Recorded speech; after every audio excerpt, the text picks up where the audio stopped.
bazooka one was a good one. Bazooka was generally sort of universal. Not that we don't love Bazooka. Everybody wants to give Bazooka a hug because he's sort of the lovable lug of the group. Yeah. But if somebody had to go, let's be honest, Bazooka's sort of your guy. Stalker was a candidate, and that was one where I had to flex whatever sort of political muscles I could, because I was like, you guys, you can't kill Stalker. As much as it would have resonated, I think Bazooka sort of being the lovable guy of the group, and he's just laying there cold on the autopsy table. The line is great when it's verbal. Bazooka. Yeah. It really felt good. Good bass. There's good bass to that word, bazooka. Similarly, Blood.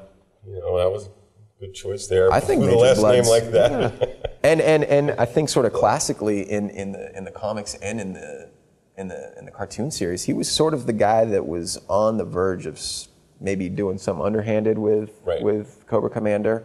Destro too, but Major Blood was always sort of one of the first guys to... Would you expect a mercenary? He would have been the guy to rise up, try to take power away. Yeah, exactly. He would have been that guy. Yeah. Exactly.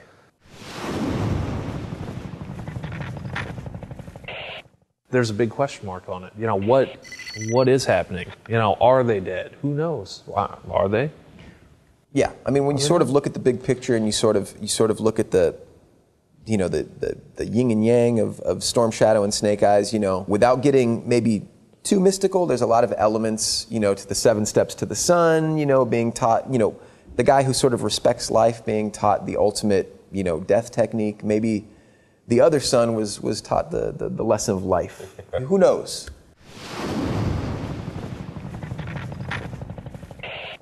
What's strange is that a lot of people are tied to Dialtone, I've heard some really strong opinions on that character specifically. And I love Dialtone, I think he's great, but to me the coolest aspect of Dialtone, the toy, was that he had this awesome tech backpack with a little microphone that would slip down, and whether he's male or female, to me personally didn't really matter all that much. Names become part of your skill set.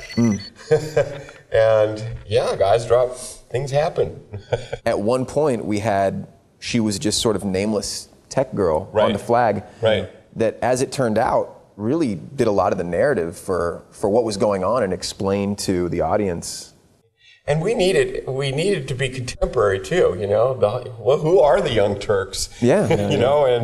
And we wanted to make them sharp and smart. It just kind of evolved. At some point, I think we all realized, wow, she's getting a lot of lines and she has a lot to do with this story. Like, maybe she should actually be one of the Joes.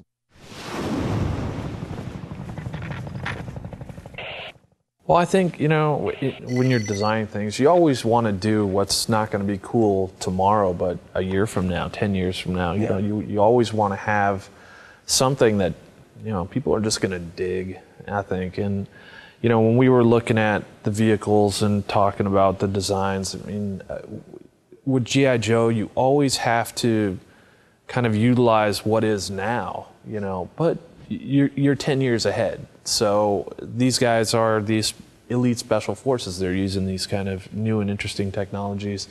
So, you want to show something that could really be made in today's military, but, just a little bit more, just, a little more cutting edge. Yeah.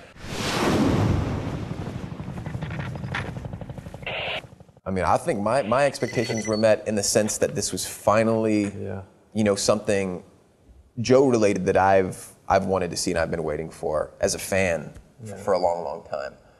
There will always be, as an artist, there's always be revisions that you'll want to make. You'd want to go back. I mean, if it were up to me, Resolute would never see the light of day because we'd always be noodling with something or changing something or adding something here. But I think on the whole, the reception that it's received, it's surpassed our expectations.